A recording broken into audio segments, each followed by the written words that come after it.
Good morning, everybody. Welcome to NFR Hangover Round 7. And I can't tell you what day it is because we're just counting the days by the rounds now. My children and I both thought yesterday was Thursday. We are all messed up. They were really unhappy this morning to learn that they have 2 more days. So my name is Heidi Foy. I am the creator of opportunities here at Bullfrog Creatives. And I will introduce my co-host, which we have got a group of people today. Jim Boy Hash is kind of the brainchild behind this, and I just provide the technology, which is scary in itself that I'm the tech person, and the platform. So first I want to give a shout out to our sponsors, Garden City Community College, because they are so nice to let us use Jim Boy Hash. Look at him, he's always sporting something with a logo. He's real good at that. Of course, I cannot miss the ever popular Cinch jeans.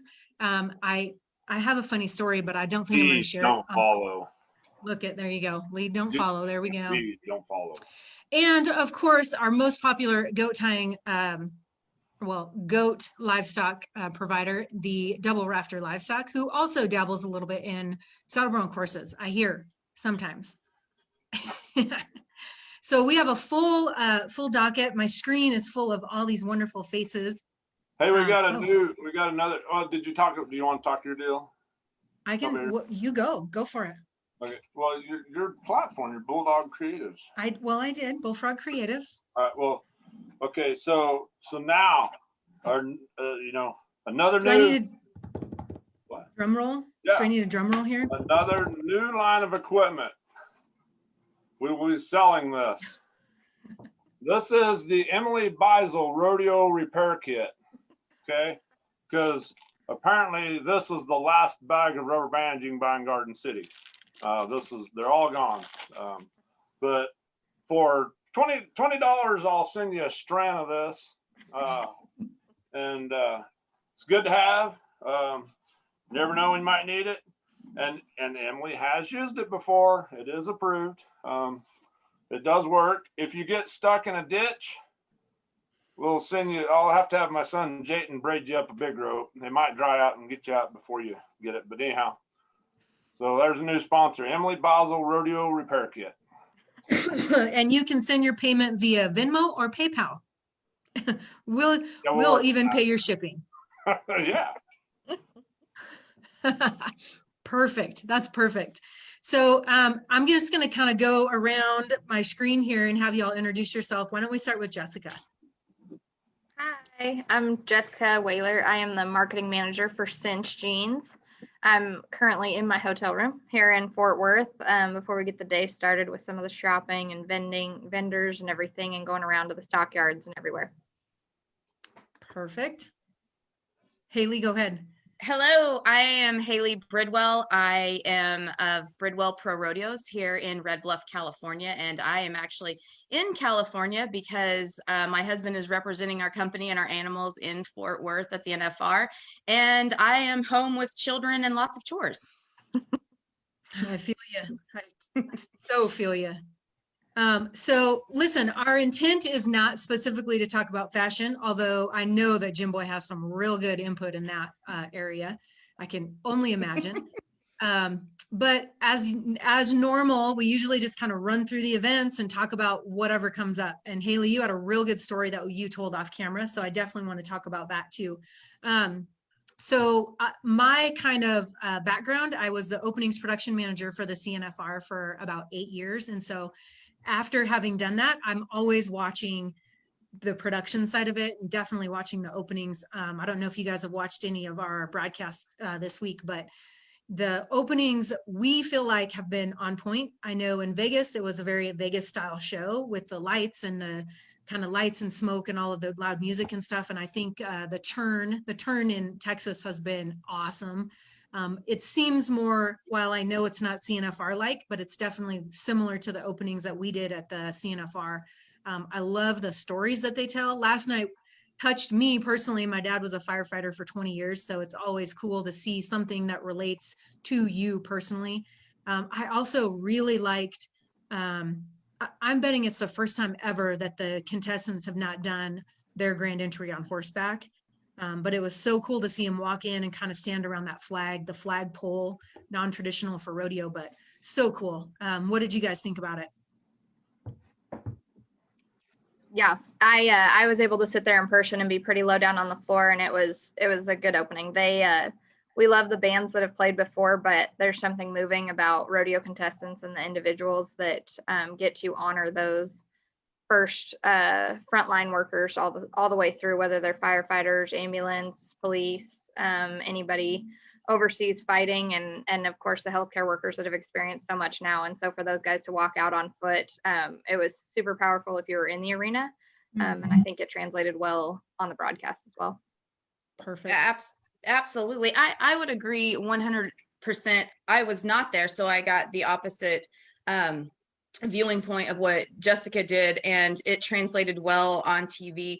And for me, I have grown up in rodeo, and this is all I've ever done and been a part of. And so as a little girl, you know, when Vegas first got the NFR, I remember the openings that we did there. And one of the most powerful openings was they had a Native American, and he had big like eagle wings on, and he fell from the rafters of the Thomas and Mack. And so I remember those very theatrical productions, and this has really gotten back to there. And I think that if I could guess, I'm guessing Randy Bernard probably has his hands on these openings because they've been amazing, and Glenn Allen's done such a wonderful job with production. And Vegas is Vegas, but I love the history and the heritage, and when we touch on our traditions and we really show who we are as an organization. Yeah, absolutely. I know I worked with Boyd at the CNFR going through those, and he always kind of talked about, like, he taught me, you know, you always got to have something visual for them to look at. They can't just hear my voice talking. And I can tell you, my first year doing it, I was mortified. I had no idea what I was coming into. I just knew that, like, what I had seen in the past. I remember the Sunday performance I got there, and they were like, well, you got to call spots. And I'm like, I got to do what? You want me to do what? I don't even know what that means. So it was rough. I probably didn't really fall into it until about year 3. And that's not even, I mean, even all those performances, it still took me that long. So who did you say does the production now? I mean, does the openings? Well, I can't confirm, but if I had to guess, Randy Bernard would be involved, and Glenn Allen is the general manager now of the NFR. So, you know, I mean, we have lots of great rodeo minds, and I was giggling, and Jessica can probably giggle at this also, but you know, some of the best openings I've seen Rory Limmel's put together. And Rory was really, like, even in Vegas when we were doing the cinch shootout across the way at the Orleans, Rory put together some really powerful, wonderful openings. So, you know, I don't know exactly why we got so far away from the traditional openings that we used to do. I'm sure much smarter people than I could answer that, but I do enjoy, I love the Vegas openings. Don't get me wrong. They're great in, you know, moderation, but I love what we've done, and I love, like, it makes my heart happy, and I see my grandpa and Harry Bold and Bob Barnes and those types of people going, hey, spot on, you guys nailed it. Yep. Yeah, for sure. I think that, and I was talking with some of the college gals here in Casper, and they were saying that probably Texas probably has more rodeo fans that live right there around Texas.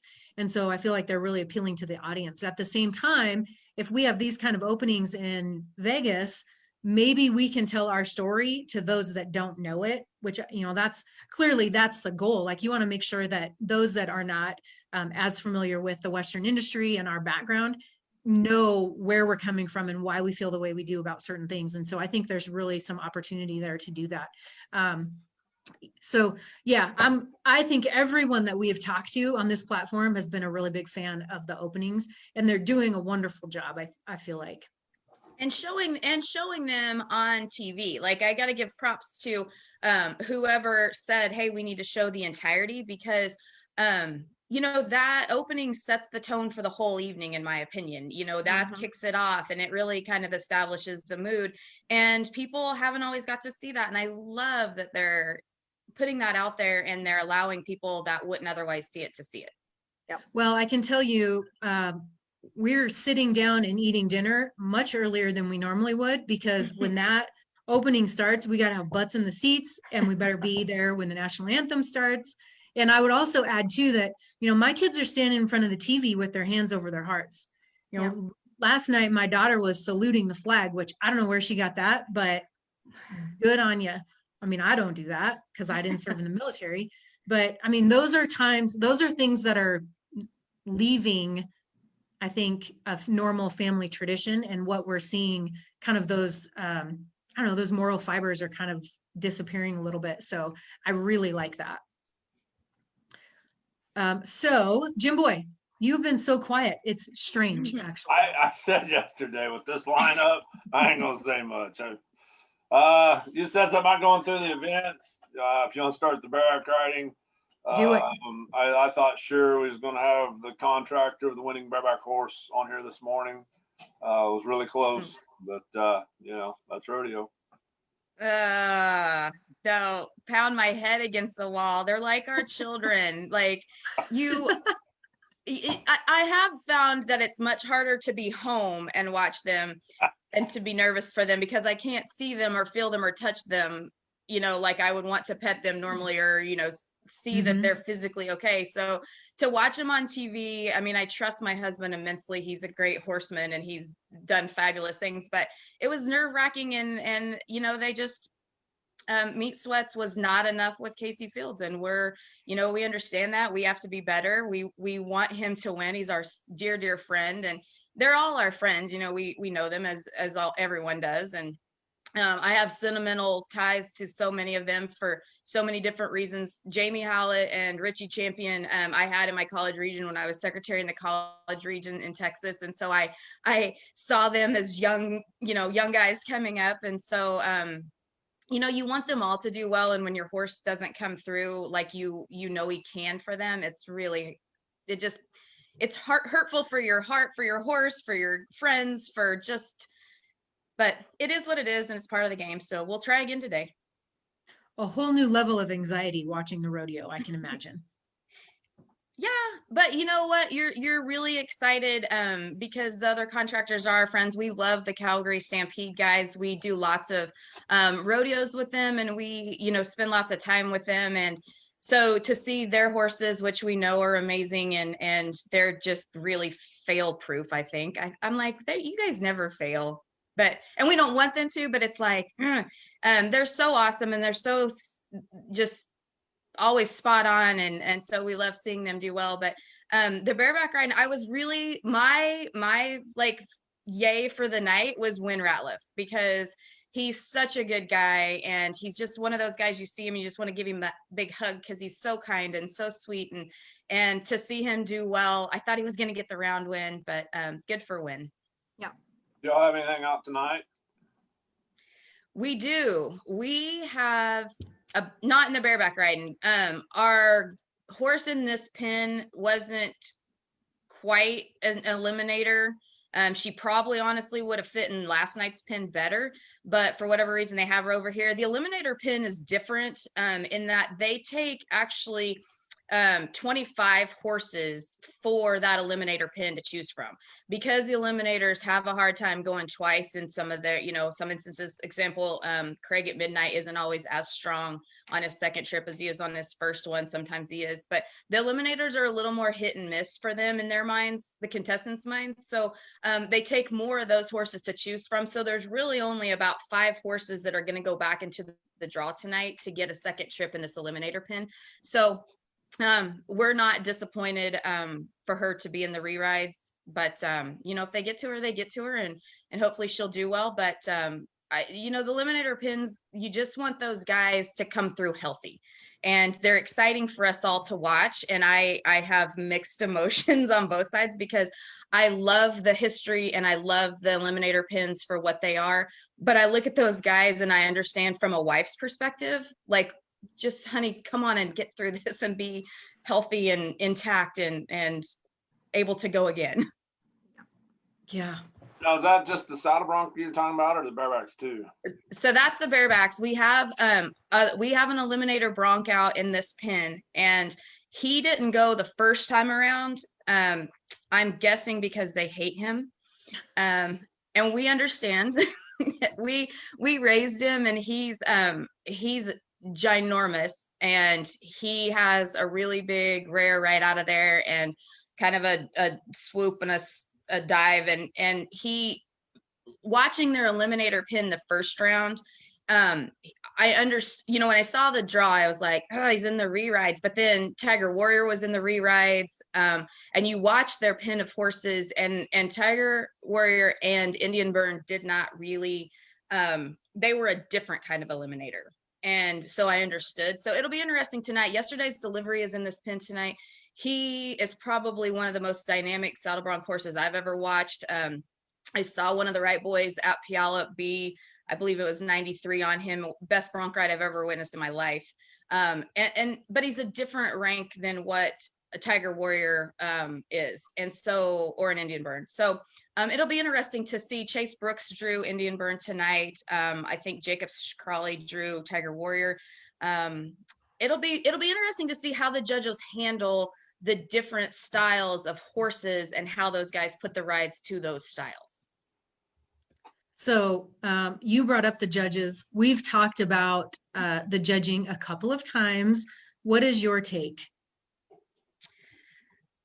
So I will go back to, you know, I personally work really closely with the judges in my position as a rodeo secretary.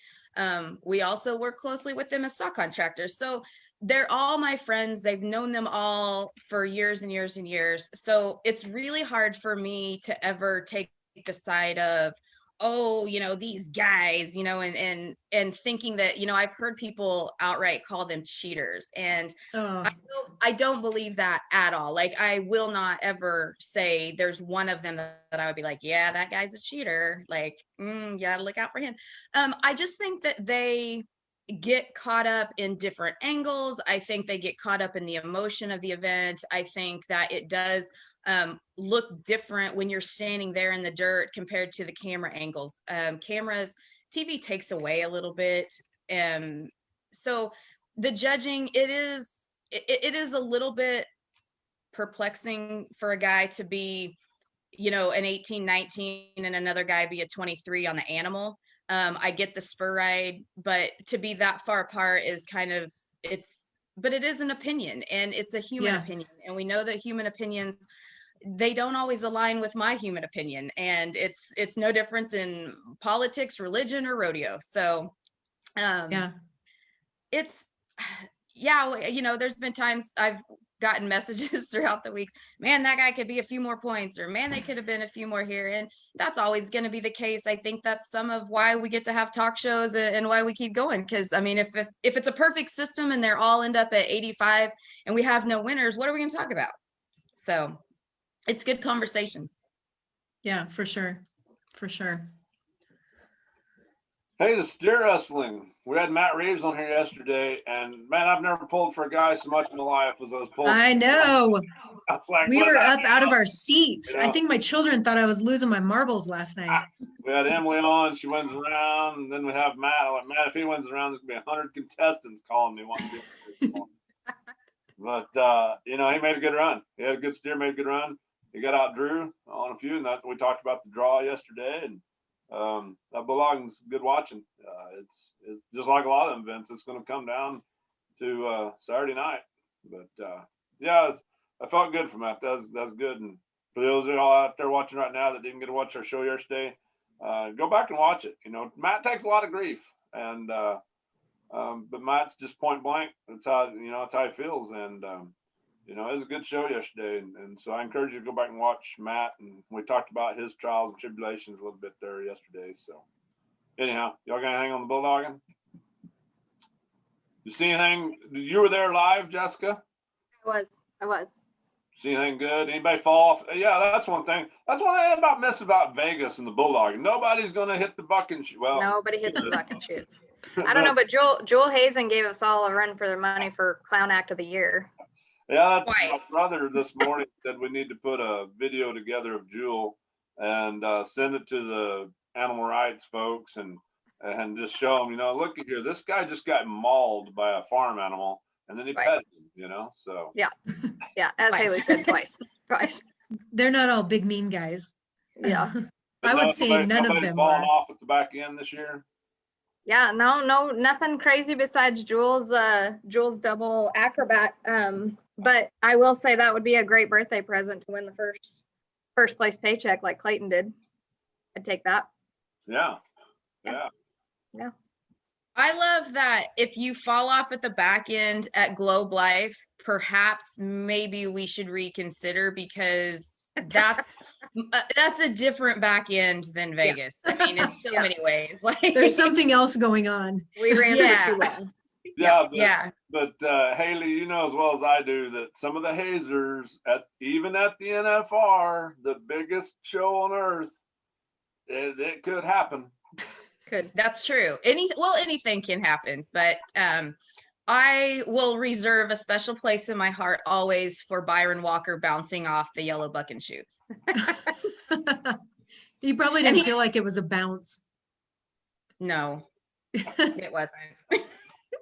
It was more like a hit and melt and just cream down the side of the chutes and go, what just happened? And Byron is worth teasing about it still to this day because he's Byron and who doesn't love Byron? All right, Funny. gonna go to the team roping, and I just want to mention Charlie Crawford. Man, that's pretty neat Oh, to see the emotion in his interview after the rodeo. That's pretty neat right there. I can only imagine the emotion that he's experienced. You know, he got to experience there last night. So yeah, I think along with that, it seems like we're seeing more cowboys celebrate their success in the arena also. I feel like that is always good. I think the crowd needs to see a little bit of who you are, especially when you've done well. And having those interviews and seeing the emotion from Charlie last night was really cool. I mean, I can imagine it's hard. I mean, all of them have gone through in a long year of not rodeoing all year long, but we've been over watching the breakaway every morning too. And that's that in and of itself for what him and Jackie are going through. And her doing so well the first couple of days and having that opportunity on top of it, I think is that's a pretty nonstop emotional day. So that was cool. And Logan Medlin has been close so many times to the finals and has always roped good. He's a really respectful kid. So I was glad to see him get that too. did anybody go ahead, Haley? Was you gonna say something? Well, I just would throw in on the emotion side of it that I again, I love them showing the emotion because I don't think that the general public or just the layman fan really understands how hard it is to be a professional cowboy year in and year out. And those guys that are making the finals 10, 11, 12 times, the sacrifices and the struggles and the things that they've had to go through just in their own selves, but then with their wives and their relationships and their kids and all of the miles and all of the money that it takes to do this year in and year out. And I really love when they show and they're real and they're raw and honest, because it is a very glamorous lifestyle from the outside. And I always try to champion the cowboys and the people that rodeo because it is such a hard life and it is not always glamorous. Very, very rarely is it as glamorous as what, Vegas makes it out to be or Globe Life has made it out to be in the end. And so you just, when you can feel their pain or you can see their triumphs and you can share in those moments, it's so good for them to know that we all understand or that we can kind of empathize, but it's also good for our industry because, we want to draw people in and we want them to see that there's the ups and the downs and the ins and outs. And I love the stat that Charlie Crawford's brought 10 new contestants to the NFR. I didn't know that. I thought that was really interesting. And it really, I like Charlie and he's such a good guy always. But I thought that was really a cool, like, wow, this guy is really doing a lot for the sport to bring that many top-notch healers and people into the business. Yeah. And then the deal about the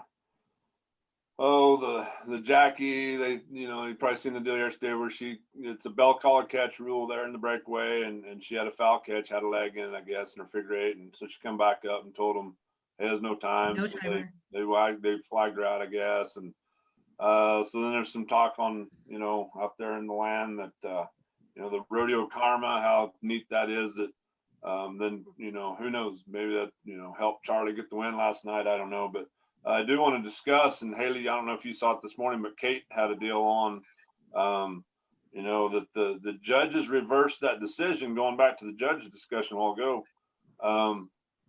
You know, really, that's one of them deals where they probably shouldn't have reversed that decision. If they made the call, they should have probably stuck by that, because that's no different than reversing the crossfire call the other night, you know. So they got to be careful. And that's the difficulty of judging. I'm not knocking them for whatever reason, you know, but You open the door. you know, they you know, if I ever get a good call like that, man, take it, because you know there's been all the bad ones that, you know. So I don't know. I like that Kate put that perspective on there this morning, that you know, they shouldn't reverse their decision. They made the call.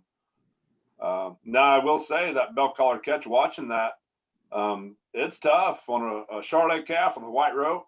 That's hard sometimes. I mean, because it's like, and them college rodeos, I've seen it enough where that loop can feed back off of a calf and do some funky things. So you gotta, whoever's your spotter over there, that breakaway is getting to be a big deal, and you don't need just some whatever dude over there watching it that doesn't really care about it. They need to take it serious if they're going to be the spotter over there. I don't care if it's a junior rodeo or the national finals rodeo. It's hard, you know. You know, as a secretary, I like very black and white. I don't ever want there to be room for negotiations or debate. I want to have it, you know, laid out beforehand. Like, this is what we're doing. This is how we're doing it. And Jessica's been around me enough as a secretary that to know. And I think, you know, that's really important. But, you know, the judges have done and made a very conscious effort over the last several years to make sure that they get it right. And I applaud that for them. What is that time frame, you know, to get it right? You know, that becomes the question.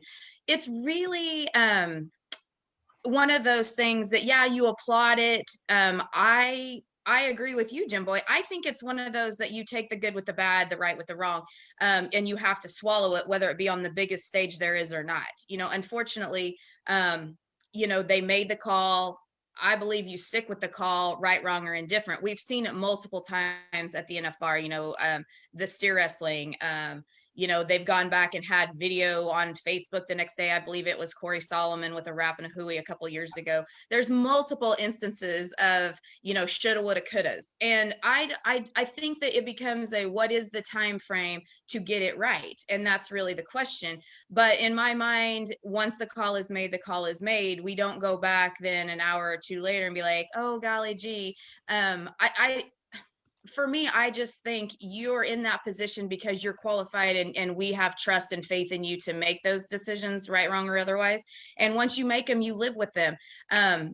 There'll be 100 contestants that'll come back and tell you stories of what went right for them and some that went very, very wrong for them. So, you know, mark out rules would be the obvious topic of conversation. You know, how many of those have we argued and fussed over for years and years? I like that Jackie had the, you know, the mindset and the character to come forward and say, hey, you know, this isn't right. But, you know, at what point, I think the can of worms again is, you know, if that happens to me and I come back at what, you know, is it an hour? Is it 2 hours? You know, what's the time frame to get it right? Yeah.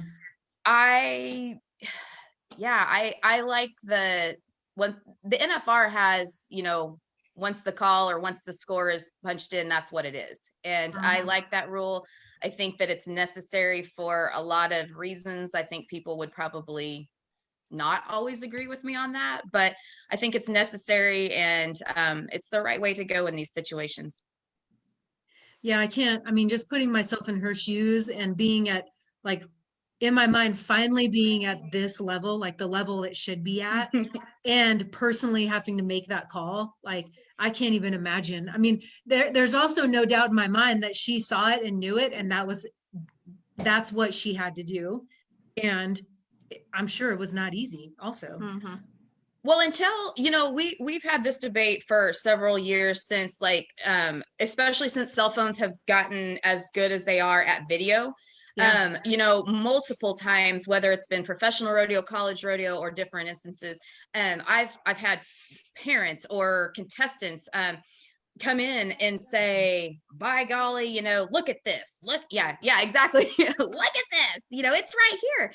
And unfortunately, until we install some type of video replay system that is across the board for everybody, it's just not going to be okay to have every other mom or dad or contestant's phone come into an office, or, after the rodeo, or even at the bar, and be like, hey, look at this, we got to fix this. It's just, I want a replay system, and we have, I believe, as professional rodeo, they did do, when Tom McKeith was in charge of the judges, he did a lot of research, and he worked with other professional sports to get a replay system, perhaps installed. But at the end of the day, we are what we are, and you just you ride the horse that brought you there, and that's the system we have. So take it. And again, it gives us good things to talk about. I mean, hey. It does.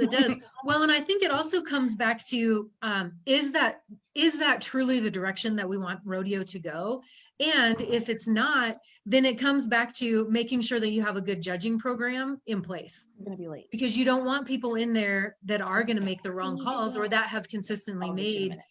but they, it's just a training program, and making sure that you have the foundation of that program so that you can get accurate calls when the heat is on.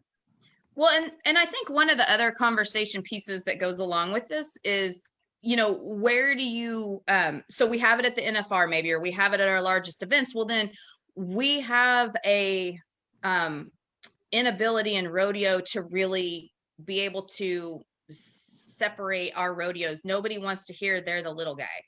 And so if you start in with a replay system, where do you stop? Do you say it's only the rodeos that can afford it? Because then you get really the foundation of our business, which is those little rodeos out there going, no, by golly, we deserve this too. And so you broaden into this whole other conversation of, why don't I, or why don't we, or what about me? And it becomes really messy really quickly. I think, hopefully it could be at the NFR and we could try it eventually someday if it worked. But I'm with you, like, is that really who we want to be? And is that the amount of time we want to add to our production? Because it's going to add time. Even if you do, we did it actually, Jessica, you can talk about this. We did do instant replays like they do in the NFL, very similar to the NFL. Replay judge at the Cinch shootout, I believe 3 years ago, Jess? Yep. So, and Cinch did a wonderful job. Jimmy Adams was the replay judge. There was a system in place that was, again, very similar to the NFL, and they threw the flag, and Jimmy could go under the hood. And unfortunately, what happened was, is it unfortunate? Was it unfortunate? It's fair, and maybe that comes across as unfortunate. Yeah. So from a contestant perspective, it was awesome because there was a call made in the calf roping on a jerk down. Yep. And so we have the call, and so Jimmy goes under the hood, but then in the meantime, we show the jerk down and the calf rope and run 4 and 5 times, and you're like, oh Lord, like, no, this is a terrible idea. and we're all kind of like, because that's kind of, I mean, let's be fair, that's kind of the like taboo, like, oh gosh. And so they're showing it like how many times? Over It and was over. a lot. Yeah, It felt like my forever. gosh. too many And, times. I imagine you guys were just like, no. We were kind of like looking back and forth at each other, and so there's that. But then I'll go to another one again in the calf roping at the American. So that one was kind of like, I don't know if this is a great idea. But then you go to the American, and I believe it was 2 years ago, I think it was 18, where Jake Pratt had put a wrap and a hooey on the calf, and the rope would come off. The calf laid for 6, but he didn't have a wrap around all 3, and TV was able to zoom in and make that that call correct. So again, it's like, well, it goes both ways, and there's 6 to 1, half dozen the other. Where do you stop? Where do you start? I was at the Cinch shootout. I didn't see the Capital deal, but the day I was there, Joe Beaver, there's a team open crossfire call or something, or I can't remember what it was, but Joe protested, and it didn't take that long at all. And I'm sitting in the stands as a fan watching the rodeo, and I thought it was great. Because everybody in the stands, I mean, a lot of us was like, man, they missed that one. And then they replayed it and we're like, and then they changed the call, but I can't remember who it was. I think it was Joe B and the Pro Philly kid or whatever. Maybe I can't remember, but yeah, it didn't take that long at all. It's a good deal. So and again, it becomes this like huge diverse this conversation, but rodeo this is one thing I learned when I moved to California, and I predominantly rodeo out here now, being raised in the Midwest and going to those kinds of rodeos, and then I come out here to California. It's definitely two very different styles of rodeo. As far as out here, we want our rodeos to be 4 and 5 hours long. If you do a 4 and a 5 hour long rodeo in the Midwest, you get fired as a stock contractor. So I mean, it's for that's interesting. Most of the rodeos out there, you want a 2 hour and 15 minute kind of time frame. They start, typically in the evenings because it's warm in the summertime. Out here, we start, 1, 2 o'clock in the afternoon, and we go, for 4 or 5 hours, and people drink beer and they're much more festive. And I think if knowing the two different styles of rodeo and the fans and the demographics in different areas, I'm not sure replay would be, that well accepted. If you're at a rodeo where you've got a predominantly urban crowd and they're pretty much there to drink beer and be entertained, the competition side of it isn't that intriguing to them. So I don't know, from that perspective, like, how does that translate to that crowd? Whereas then you go to like a San Angelo, Texas, where they are super involved, super knowledgeable crowd. And I think they would absolutely relish in a replay system where they got to see more, hear more, and learn more. So that's another aspect that when you start the conversation of replay and what's right and what's wrong and how do we do this, it's so diverse in our rodeo business that I don't know how you ever, and I hate the word fair but how do you make it fair? Right. So Jessica, I want to know, I want to get this, and I wanted to get you on here today. I've been wanting to get someone's perspective of the trade show down there and the people and whatnot and things. So some of what we've been discussing, I want to segue into, is the big team roping, it's not happening, right? Is there like what we're used to seeing at South Point? Right. They're doing quite a bit of events at the NRS at their Decatur location at their arena right down there. So they're seeing a lot of traffic, but yeah, they moved a lot of that any World Series stuff to Arizona. But so that's different. The breakaway deal that kind of got going in Vegas and the junior world stuff and notes steer wrestling deal. But I'm just interested. Tell me what you think of the fans that you're seeing, what the difference may be there. What your opinion of the trade show? Is there just one trade show as opposed to 3 or 5? I don't know.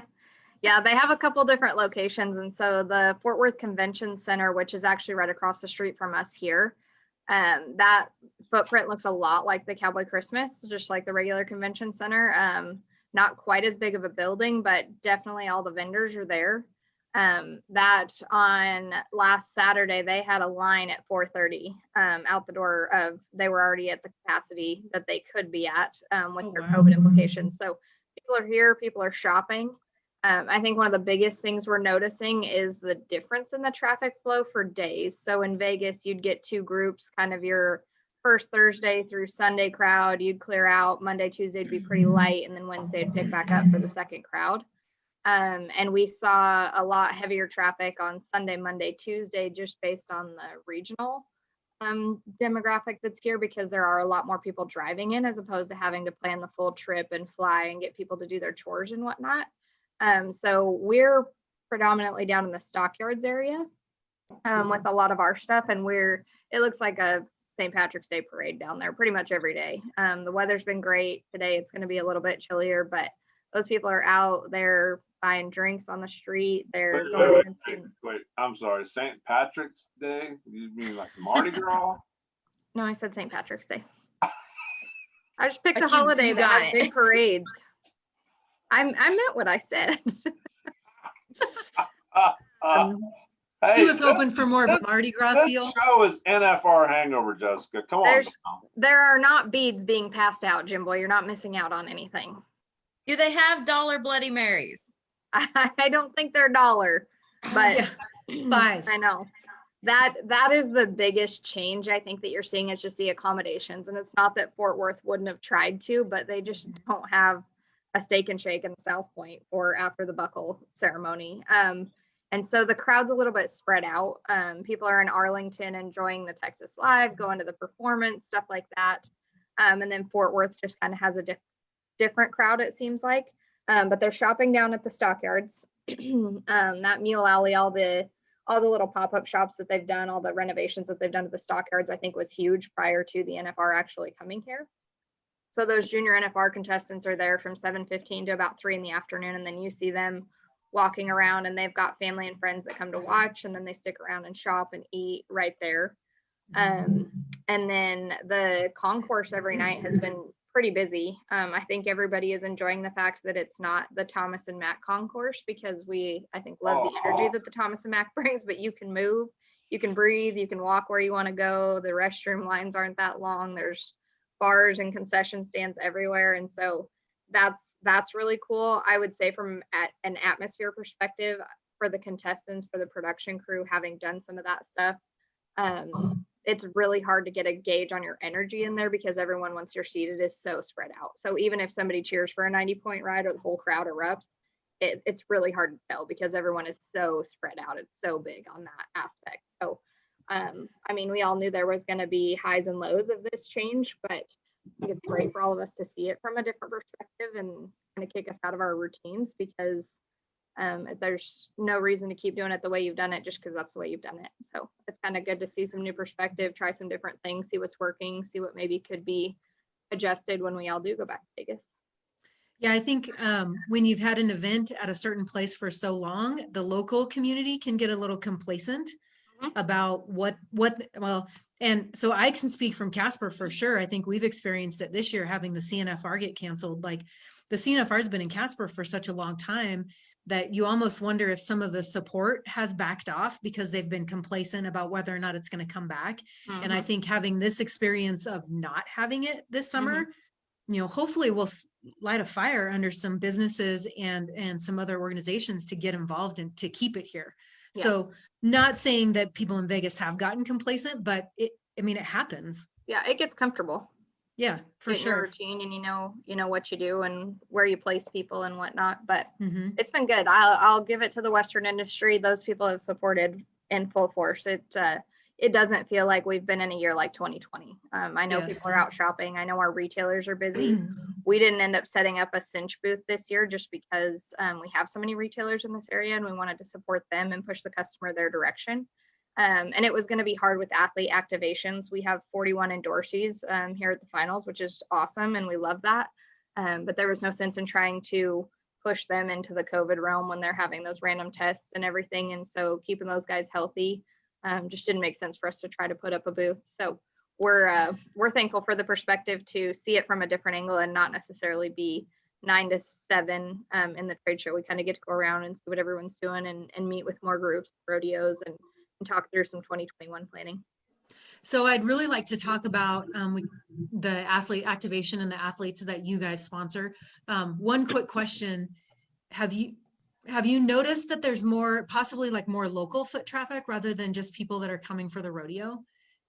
Yeah. And similar to what I talked about, Texas is kind of it's Western by nature anyways. And so you have a lot more of a market to pull from, I feel like. Yeah. Yeah, and there's so much crossover just in the Western lifestyle down here. So there's plenty of people that maybe wouldn't make a trip to the NFR in Vegas just because that's not necessarily their niche market, but certainly interested if it was close by or within driving distance. So I think we're Yeah. seeing a lot of that. And then the NCHA, the National Cutting Horse, has always had a large event in December here at Will Rogers. And so that's also simultaneously going on. And so I think you're seeing a lot of crisscross right there of people who maybe have always, including us, we're a sponsor of both events, but we're always in Vegas. And so we've never gotten a chance to actually be there with the Serve NCHA that and market. meet with those partners. And we have endorsees on that side. And so I think you're seeing a little bit of that crossover in both directions.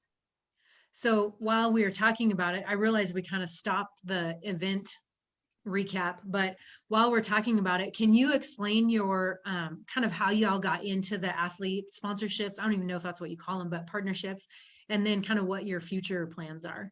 Yeah, definitely. Our history with the athletes starts with Cody and Fred Whitfield.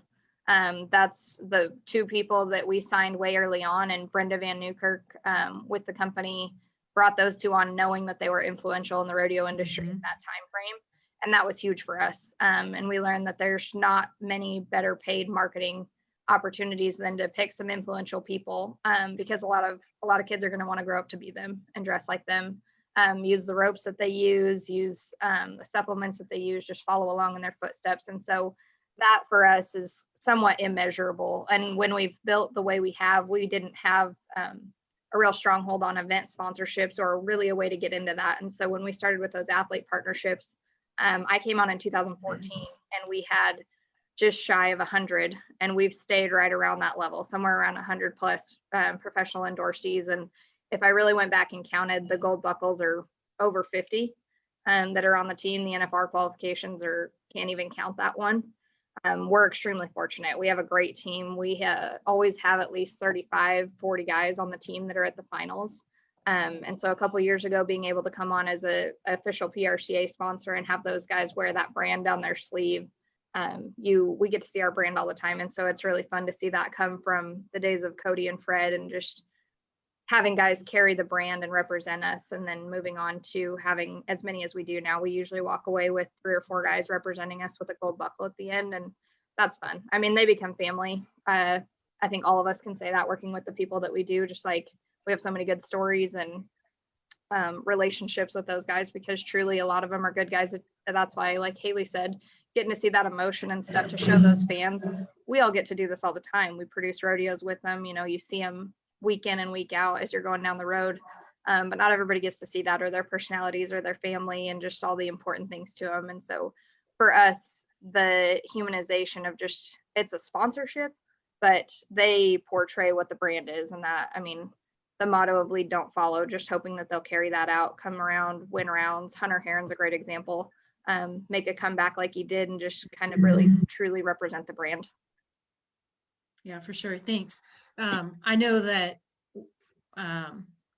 when I reached out to you earlier in the year, I think it was kind of on a whim. Like, I think Boyd said, well, you should reach out to Cinch. And I'm like, for what? Like, I just get on here and talk. And I was tickled. It kind of also provided me a little bit of authority, although I just get on here and talk to people. And so it's very cool to be able to be, although I am not really an athlete, unless you consider chasing my children up and down the stairs an athlete event, which some days it is. But I definitely appreciate the consideration, and I don't know, I guess it's kind of an honor. So I appreciate that. Thank you. Yeah, absolutely. You and Haley are athletes. Yeah, in our own right. That's right. I'm sure she's probably more of an athlete than I am. It's been a real long time since I've been on a horse. So Justin Rumford's an endorsee, and he sure ain't no athlete. But I wouldn't want to race him in a foot race, because no. I'll take him up on that. This is being recorded.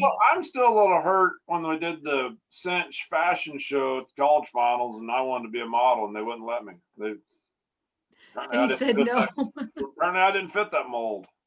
I played the 5th. I thought I had the inside track too, but nope. You went wrong with Tyler and Meg scales. Hey, so what's our next event, Jim Boy? Where did we stop? Who cares? Yeah, let's just talk about the tie down roping. Who cares? Let's talk about the tie down roping. All right, tie down roping. Y'all go. So obviously, I think that Hunter's story is awesome. I mean, I came back from a major back surgery and was able to compete at the college finals, which I realize is a completely different level, but it's so hard to come back from a major surgery like that and have any confidence at all, let alone to make it to this level and be winning rounds the way he is. So super, super impressive.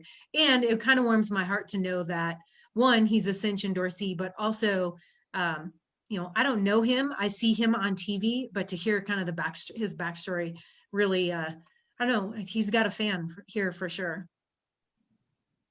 Yeah, I think what's cool about it, and not taking anything from Hunter, is we have cowboys that do this every single year and year over year. We have so many guys, I think, that all of us could tell stories about that we know have had major injuries that they shouldn't have come back from, or major surgeries, or have sidelined them, and they've put in the work to come back because this is how they make their paycheck.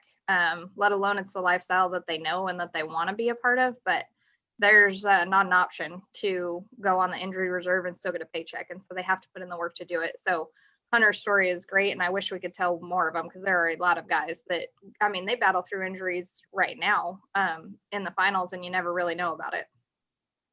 Yeah, for sure. So I think let's talk about I feel like, I mean, everybody's saying that he stole the show. Like, this is the NFR right here. Ryan Jarrett's calf roping run. I can tell you, when I have to over and under my horse, the rest of my run is over because I can never get my rope back the way it is supposed to be. So seeing him over and under and go right into a backward swing, like, I watched it and I didn't really catch it until the replay, and I was like, holy crap. So Okay. maybe, yeah, somebody talk about this. Well, it's neat. I'm just gonna, from my coaching perspective here, all you kids out there and all you parents that see your kids try this, just remember that it's not, if I'm telling you right here now, if your kid screws up on a pretty big stage one of these days because they tried that, you tell them you heard from Jim Boy not to try it, because Do not try this at home. Dayton at a little bit, and I'm not saying to try to do what he did. I'm just saying to whip your horse, to over and under your horse. Because invariably, when you come over here, you're going to hook your stirrup, you're going to hook your saddle pad or something, or your billet hanging down your back billet. When you come back, you might come under the tail or whatever, if you do come over, which Ryan didn't. And maybe that's, but I chewed on my youngest boy, Jayton, at the Little Britches finals last summer. He hooked something when he was going to whip, and he hooked something. And a kid out here in the practice pen this fall did it, and I chewed on him. I said, when you screw up at a rodeo because you whipped, I said, because invariably you're going to gather that calf up while you're in the middle of it, and then you need to be throwing, because you've seen him whip, and I'm not taking anything. It's cool, it's awesome, and he's done it multiple times to be able to pull that off, because he still had to swing and throw it. But I'm just warning you folks out there, when it's do not try this at home. Yeah, I'm serious, because you'll hook some, and especially like a breakaway roper. Why does a breakaway roper have to whip? Because you got to be too flat anyhow. Yeah, what's the point at that stage? If you're that late, but you're probably going to gather a breakaway calf up, they're going to let off. You need to be throwing while you're right here. So just warning all you kids out there, that ain't easy, and you're going to screw up. So if you're going to try it somewhere, I'd have the mindset to be careful, or you better practice it a lot. And he's done it. I've seen him do it before at other rodeos, but it's amazing. It's pretty cool. And that's the great thing about the NFR, just things like that. And I guarantee you, it'll be showed on the opening tonight. And that's about the openings, that screen they put down on the floor. Did they change? I guess that was a question. So in the beginning, didn't they have a white sheet up there, and then they dropped it or something? The guys had to gather it up. Yeah. So didn't they change putting the graphics on the ground? Well, I don't know. Are they still using that big screen too for some things? They've changed it up. Okay. Between the nights, they've sometimes used a screen, sometimes they put graphics on the floor. But anyhow, the Ryan Jarrett deal, it was cool. Haley, go ahead. Well, I liked it. It for me it was like what went through my brain when he did it. I mean, I'm like you, Jim Boy. I've seen him do it at multiple slacks. You know, you get out late, you're not going to win anything, so you track your horse Train. and whatever. Right. So, yeah, it's very cool and it worked well and it was at the NFR, so that gave it a different level. But it reminded me of Steph Curry, what Steph Curry shoots from half court and he makes it. Now every YMCA basketball kid is trying it. Now we've ruined rec leagues all across the world because kids can't shoot from half court. So like that's my basketball analogy. But for me, I told the story off air, and I thought it was really cool. But like Butch alluded to when Brent Lewis took the bridle off of Grumpy at Pocatello that year.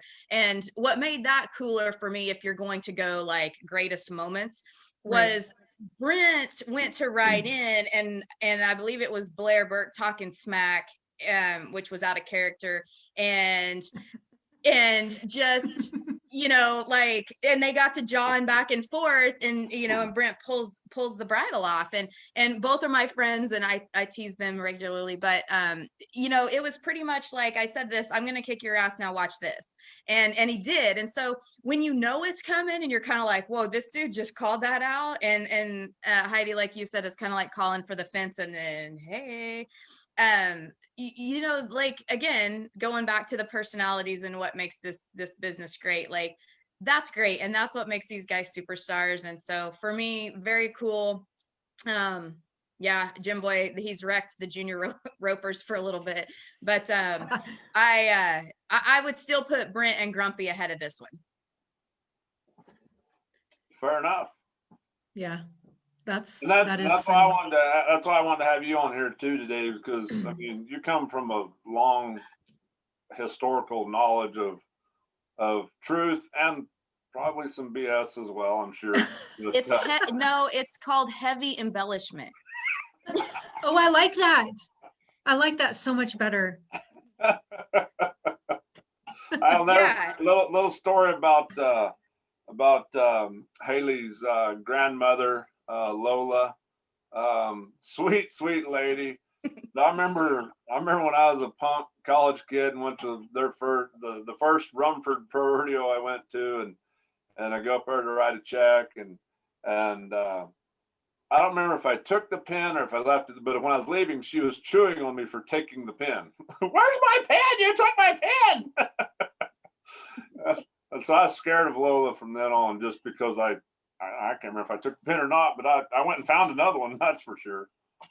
Oh, it was probably the pen, and it had the 4 colors, and you had to push the one color down, and that's, you wrote in the red or the blue or the green, or those were, growing up, that was the secretary pin, that was that was going to save every secretary's life, was that pin. But yeah, well, rodeo, well, that's the thing about rodeo, that I mean, we have so many good stories, and I'm thankful for platforms like this where we get to tell them, because they to go back, the sentimental of these contestants. When Hunter Heron first started, Maury Tate had called my ex-husband and said, hey, I got a kid that I want to travel with you, and I sure didn't know who he was, and so Hunter jumped in with us and started rodeoing and stuff. So you feel, no matter whether you've stayed close or or you've just watched from a TV screen, you feel like you've been there, and that you were a part of that journey and that story at some point. And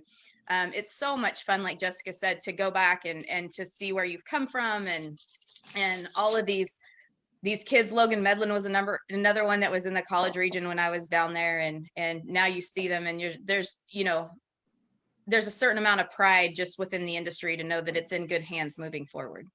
I was gonna say, we meet a lot of, all of us, especially college rodeo stuff, we meet a lot of kids, and there's a lot of kids that are rodeoing right now that this is a dream come true. We talked about it yesterday. We were making a joke about Bridger Anderson, because the big story has been he's got a lot of friends in the evening time that want to know who Bridger Anderson is, and he's such a good kid. And we said, man, what a false view of what reality is to make the NFR this early and be talented. How many girls are after the Bridger Anderson trail? I mean, we all remember, I mean, they've done it for years, but the Tough Cooper signs, Tough Cooper marry me. that little stuff like that, to see him go from being that young kid that's just talented and rolling in the rodeo world and just using all the resources and having a ton of fun, to go through having a family, having hip surgery, coming back, the way they appreciate rodeo and that paycheck, the way that you see Hunter Heron and Charlie Crawford getting emotional up on that stage in comparison to just bright-eyed, smiling 19, 20-year-old kids winning that check. It's kind of cool to watch that evolution. I think we all get a pretty cool perspective of that, seeing them go from those college athletes and making the NFR and hopefully doing the same comebacks later on in their career. I thought Hunter was gonna raise the roof. I thought we were gonna have like a throwback. You know, I don't know what day it is either. I feel like throwback wins or anyway, Thursday. but yeah, Today when is he was Thursday. like, raise the roof. Are you raising the roof? Is this the house Joe built? Like we in our house, we had that flashback of like, we're going back. But definitely good stuff. And you hope, like, one of my hopes is I hope the kids know those backstories. I know Hunter does, because he was coming on at when Cody and Fred were big, and but you hope some of these young kids, you hope they know some of those stories, and if they don't, that we'll take the time to learn and to listen. And some of my best, growing up in the business, some of my best most fun memories of listening to stories of Jim Corco and Tommy Lucia and Harry Vold and those guys just sit and telling stories. Jim Corco, when he gets the guitar out at night around the campfire and he starts telling stories, if you can witness that, it is worth the lack of sleep you will experience. Well, the one thing I can tell you, doing these interviews and talking to college coaches and talking to NIRA alumni, it's not 5 degrees of separation in the rodeo world. Like 1 or 2, maybe. Yeah. I mean, I've enjoyed like talking to kids that, listen, I don't even want to say this. When I was in college, Bridger Chambers lived where I went to school, and I taught him how to tie goats, which feels awful, because now he's steer wrestling in the NFR. But like those small things and so many others, like I see so many kids that were kids when I was in college and now they're competing at this level. It's really cool and it's really fun. Which Jim Boy probably has the most amount of perspective rolling right into the Yes. next event, to watch a very determined barrel racer do what it takes to ride her horse the way she wants to. Great. And not care about all of the things that are being. That was my favorite part. She was like, Bring and it. what? Yeah, I'm gonna do this. I'm here. Yeah. Look, see, that's me back in the day. Me and Gray Boy. My hand was on the wrong rein. Had my right hand on the rein, turning left, kind of a no-no, I guess. But the leg lift last night, I was like, woo, and then when Tom was texting me after the rodeo and I said, woo, nice leg lift, he goes, she did? I didn't see that in the video yet. And I said, yeah, she did. She did. Who cares? I mean, Yeah. I like the deal. I seen a video somebody had the other day that a girl that tried it, they like, she really needs to quit watching Emily because she fell off about 20 feet later and it looked like it hurt. But no, I mean, that's fun. Great for that family. That it's today is Austin's birthday. He got back in town there last night, and then when I called Tom to visit, I said, call me. I got something I have to talk to you about. So we're visiting, and he said, we're kind of hiding out. I guess Austin's best man from their wedding surprised him, showed up, and got there last night. And I don't know if you watched the buckle presentation, but that's the dude in the red t-shirt with like the, golly, that's like, that wasn't just somebody stole my guns. That's weapons of mass destruction right there. But Dude was yoked. huh? He was yoked. Like when she said bodyguard, I was like, California term? What? Is that a California term? Yoked? Yeah. I think it's more of a gym term that you and I aren't really familiar with.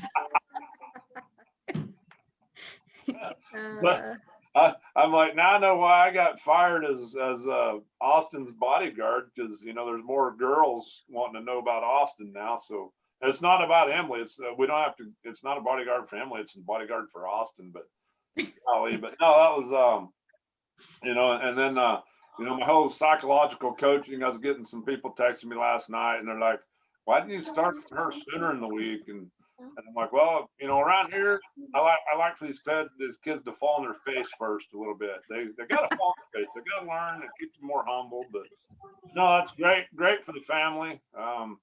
Great for her, and just so humble. I mean, that's fun part to watch because it hasn't changed her. I mean, she was that way when she was little, and a lot of people critiqued her, and the rubber band deal. She goes, "I've done that for years," you know. Right. I was gonna say that. Yeah, it's funny what a microscope gets put on you when you all of a sudden start winning, and I find it, you know, we all know there's so many couch jockeys out there and all this. I truly commend the athletes on being able to look past that, because there's a ton of criticism and all kinds of people talking about it the way that she's doing it. But it's funny to me for people to, like you said, go out and buy rubber bands, or they want to know what bit everybody's riding in because they think if they just slip that on, that's how they'll win too. But it's cool because Emily's inspiring, and a lot of those girls, I mean, a lot of these athletes that are here are humble about that. I think we have a pretty good group, and so I think it's cool. However she gets to be a role model, I think it's cool for little girls to know that maybe it takes a little extra effort, but you can get there if you want to try hard enough.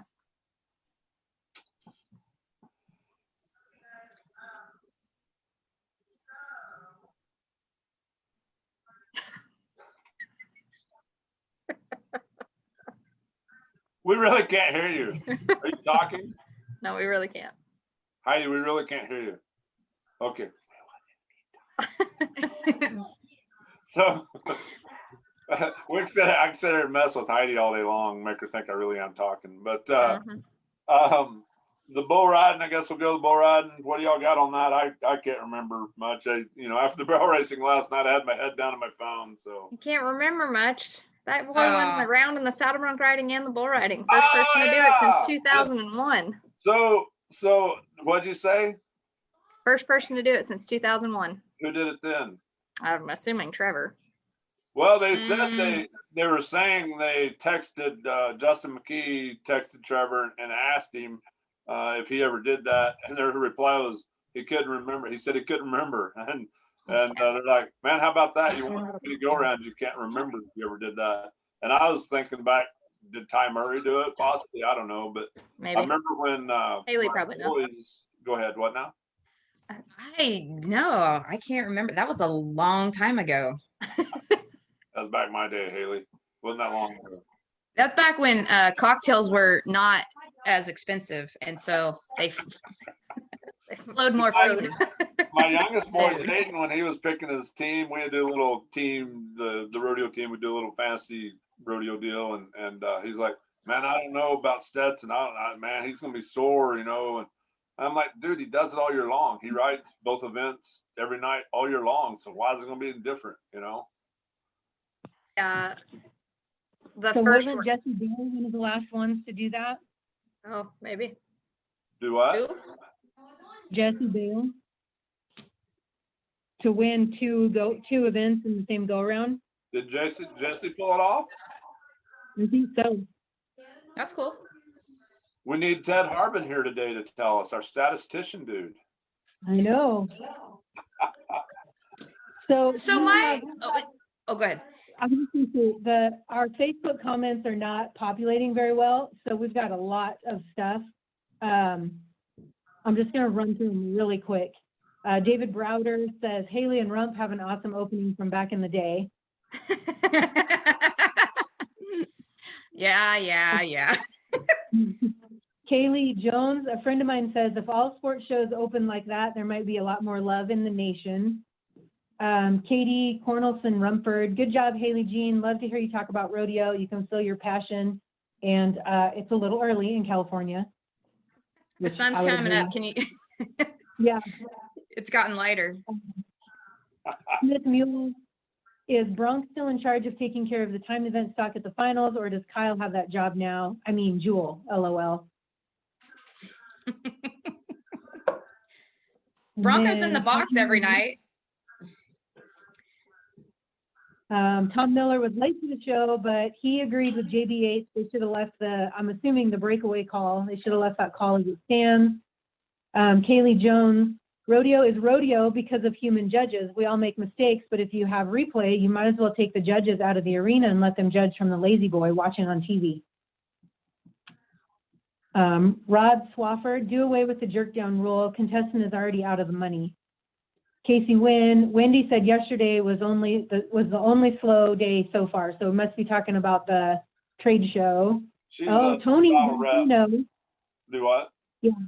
Sorry, who was that? Wendy, it's Wendy Wynn. That's her husband, Casey. He's the K-State rodeo coach, and Wendy works for Burns Salary. So she has a booth there selling saddles. So Tony Branquino would like to see you, Jessica, have a fashion show like you had at the 2017 CNFR West Coast style. Yeah, I'm sure. Expand on that, Jessica. The dancing was top notch. He could have a career as a backup dancer. Did Tony get the model? He did. Did Now your feelings are really hurt. Oh no, he's pouting. Go ahead. Let's see. Haley Kabza talking about Ryan Jarrett. Oh, Tony Branquino says Ryan Jarrett took the title of Super Puncher from Dale Brisby. Let's see what else. Ryan Jarrett will stand for the national anthem. Steph Curry won't. Thank God for the Cowboy Channel and the Western lifestyle. Amen. And NFR hangover. Yes, and NFR hangover. Brandy, you missed that. So, sorry, we had to get caught up there. That's the best part, is having these people comment live. So, anyways. Ross Alford also made a comment, before Floyd went pro, you did not want to be on Lola's bad list. Still to this day, she's 93, and she says things, and we're like, okay, yes, ma'am. Yeah, that's. She said one day, not long ago, and I think this is what rodeo does for people, but for people that know my grandma, she's an old rodeo secretary from way back, and they just always keep that persona about them. And she said here, she's 93, like I said, and not long ago, she calls my dad about 8 o'clock one morning, and she says, Bronk, you're never going to believe this. And he said, Mom, what's like, what? And she goes, I looked in the mirror and I saw an old lady. And he's like, well, you're, at this time, I think she was 90, whatever. And he's like, well, you are. And she goes, but no, I've got wrinkles. And he's like, you just now saw those, but she has that way, like, she's timeless, and everything, is more important than her. And I love that, so many of us have gotten to be around and be raised by people like that. That's just, rodeo does that for you. It keeps you young and keeps you going. Yep. For sure. Well, Jim Boy, we're coming up on our hour-and-a-half mark. Do you have anything to add? I just want to say thank you guys for joining us today. This show just kind of evolved. I mean, it morphed like overnight, just boom. And there's not a lot of planning goes into it. It's kind of how I roll a little bit on some things sometimes. But when me and Heidi was talking yesterday about who to try to get on here, she offered some suggestions, and I'm like, and I was wanting to get someone from the trade show. I was wanting to get Jessica's perspective on things, and we're trying to push her brand a little bit anyhow. And so I'm conscientious of that, and appreciate what your company does for rodeo, especially not only the big guys, but youth as well.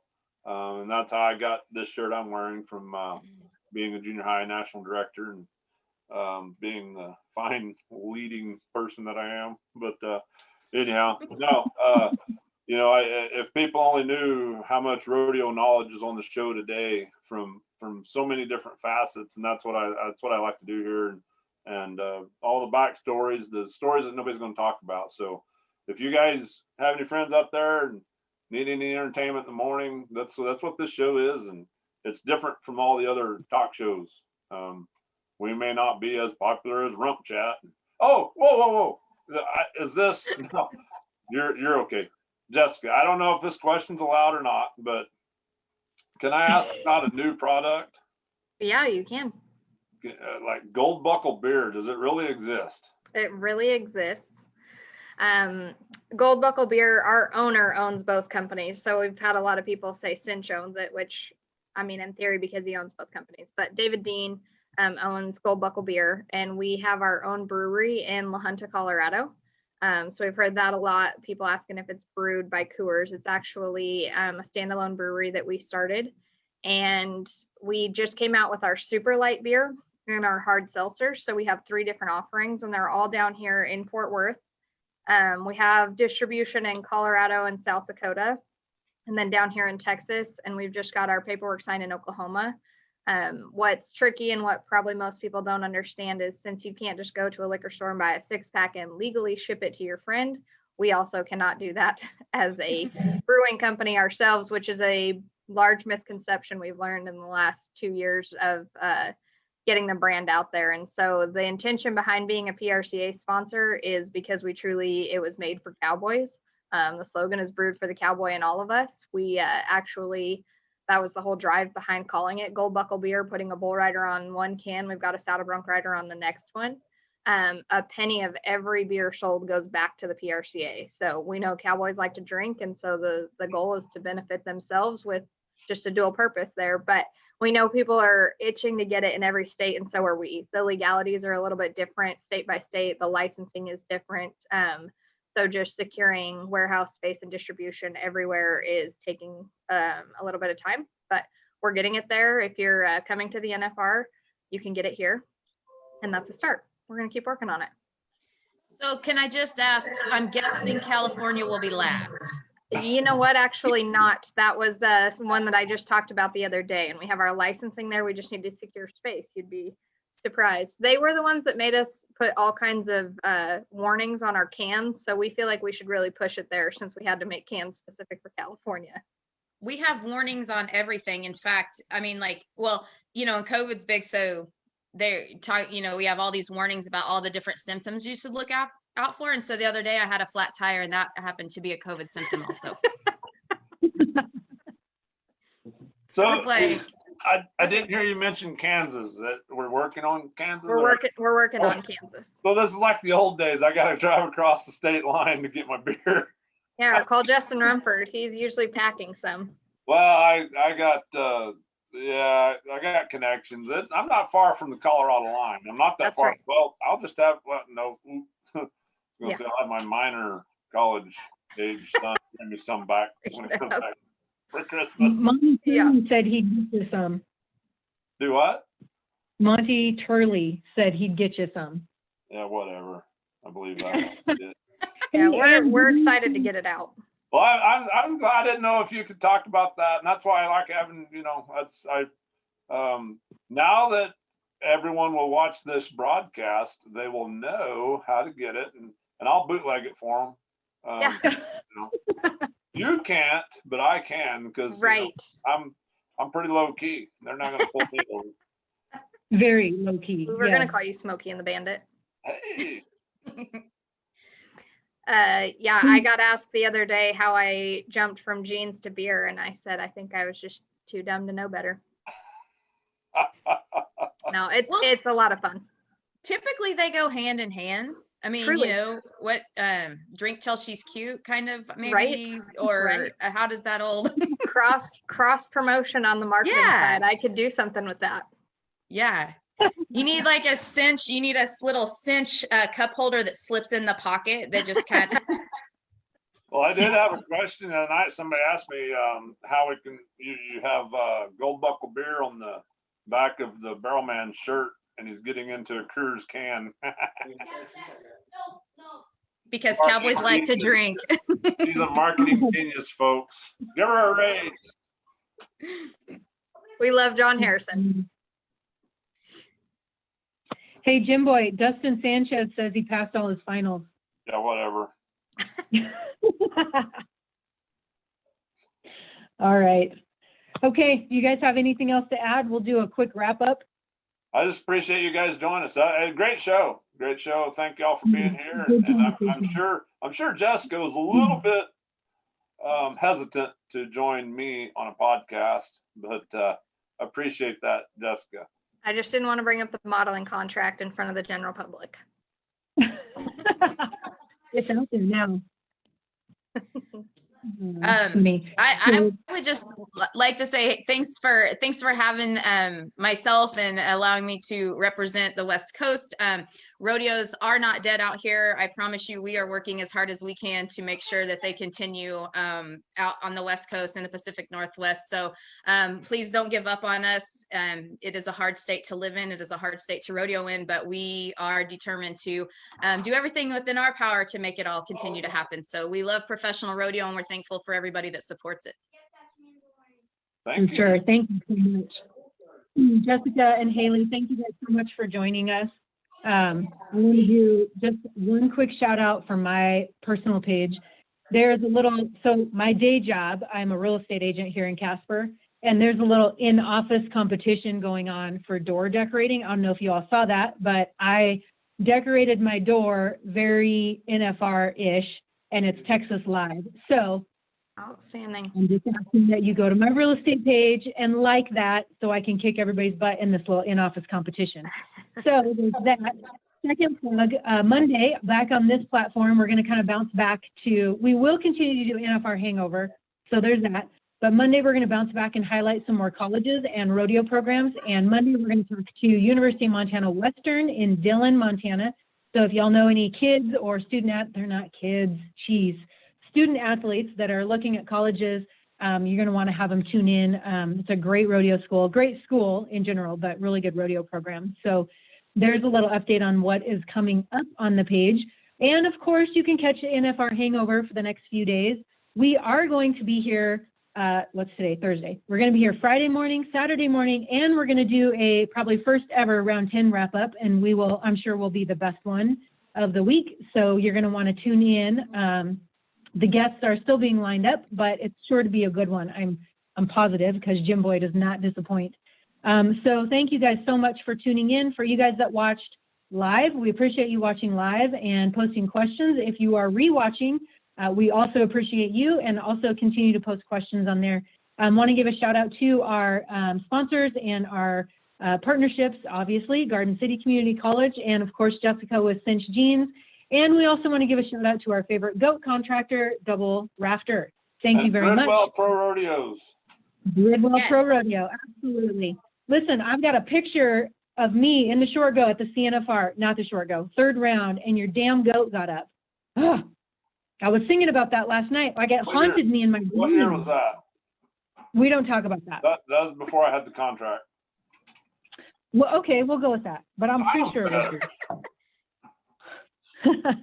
All right. Thank you guys so much. Thank We will you. see you tomorrow morning. Thank you, ladies, very much. Bye. Thanks.